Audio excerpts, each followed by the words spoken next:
Hello दोस्तों, Dalip Hindi short and classes में आपका हार्दिक स्वागत है।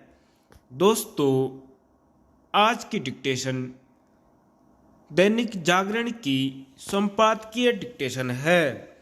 डिक्टेशन की गति 100 शब्द प्रति मिनट होगी। डिक्टेशन स्टार्ट करते हैं 5 सेकंड बाद। कांग्रेस का निश्चय। अदानी मामले को लेकर विरोध जारी रखने का कांग्रेस का निश्चय यही बताता है कि वह मोदी सरकार को घेरने के लिए इस विषय को अपने लिए सर्वथा उपयुक्त मान रही है। यही कारण है कि संसद में इस मामले को तूल देने के बाद वह संसद के बाहर भी उस पर जोर देने की रणनीति पर चल रही है। इस रणनीति का आधार यह आरोप है कि अदानी समूह ने सरकार की सहमति से कोई घपला घोटाला किया है। इस आरोप को तूल देने का जब कोई औचित्य समझ आता, जब नियामक एजेंसियां इस ओर संकेत करती, फिलहाल ऐसा कुछ नहीं है और कांग्रेस इससे अनभिज्ञ नहीं हो सकती कि सुप्रीम कोर्ट इस मामले की सुनवाई कर रहा है और केंद्र सरकार उसके इस सुझाव पर सहमत भी है कि शेयर बाजार के निगरानी तंत्र को मजबूत करने के लिए कोई विशेषज्ञ समिति गठित की जानी है। सरकार इस समिति के लिए विशेषज्ञों के नाम सुप्रीम कोर्ट को सौंपने को तैयार है। स्पष्ट है कि कांग्रेस और अन्य विपक्षी दलों की ओर से यह संदेश देने का कोई मतलब नहीं कि सरकार इस मामले में जांच से बच रही है। विपक्ष इसकी भी अनदेखी नहीं कर सकता कि एक ओर जहां केंद्रीय गृह मंत्री अमित शाह ने यह स्पष्ट किया कि इस मामले में भाजपा के पास छिपाने को कुछ नहीं है, वहीं दूसरी ओर नियामक संस्था सेबी भी अदानी के साथ निवेशकों के संबंध की जांच कर रहा है और जल्द ही वित्त मंत्री को अपनी रपट सौंपने वाला है। कांग्रेस और अन्य विपक्षी दल अदानी मामले की अपनी तरह से व्याख्या करने और सरकार पर आरोप लगाने के लिए स्वतंत्र हैं, लेकिन उन्हें इस पर ध्यान देना चाहिए कि एक समय उन्होंने राफेल विमान सौदे से कथित घोटाले को अपना हथियार बनाया था और यह किसी से छिपा नहीं कि इसमें उन्हें मुंह की खानी पड़ी थी। इसी तरह का असर पेगासस मामले में भी हुआ था। यह कहा जा सकता है कि कृषि कानूनों के मामले में विपक्ष ने सरकार को अपने कदम पीछे खींचने के लिए विवश किया था, लेकिन इसे उसकी जीत नहीं माना जा सकता क्योंकि इन कानूनों की वापसी से कुल मिलाकर किसान ही घाटे में रहे। इससे भी खराब बात यह हुई कि कृषि सुधार के दरवाजे बंद हो गए।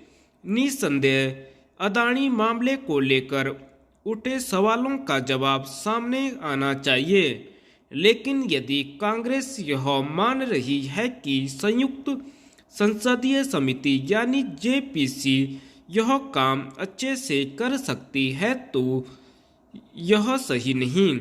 इसलिए नहीं क्योंकि ऐसे मामलों की जेपीसी जांच राजनीतिक खींचतान में फंसकर कभी किसी ठोस नतीजे पर नहीं पहुंच सकी।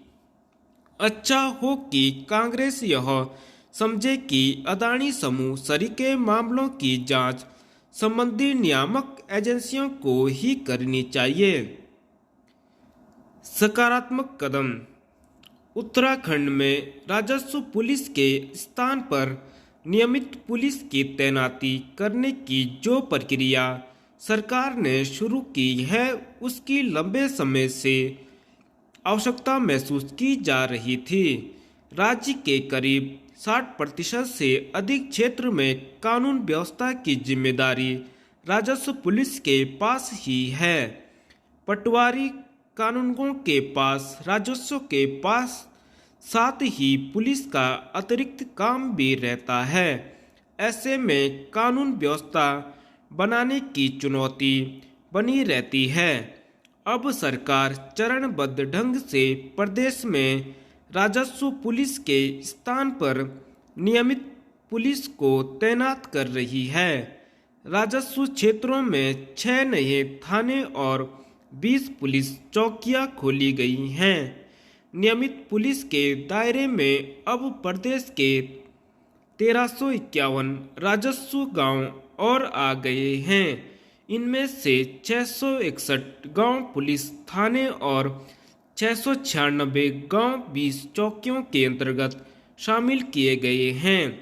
मुख्यमंत्री पुष्कर सिंह धामी ने स्पष्ट किया है कि व्यवस्था में परिवर्तन के साथ ही राज्य के जिन राजस्व क्षेत्रों में नियमित पुलिस की आवश्यकता होगी, उन्हें चरणबद्ध तरीके से नियमित पुलिस के दायरे में लाया जाएगा।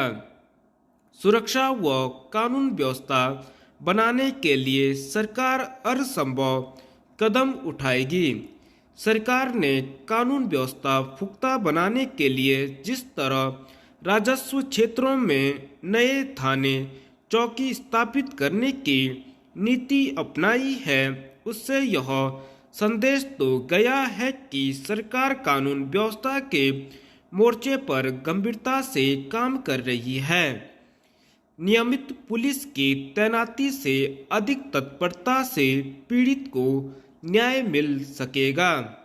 मामलों की जांच में तेजी आएगी, लंबित मामलों में कमी आएगी।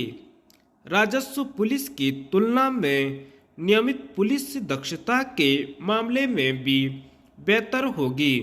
ऐसे में उम्मीद की जानी चाहिए कि जो राजस्व क्षेत्र नियमित पुलिस के दायरे में आए हैं, वहां कानून व्यवस्था अच्छी होने के साथ ही आम जन को भी समय से न्याय मिल सकेगा। इसका ध्यान पुलिस को भी रखना होगा। धन्यवाद।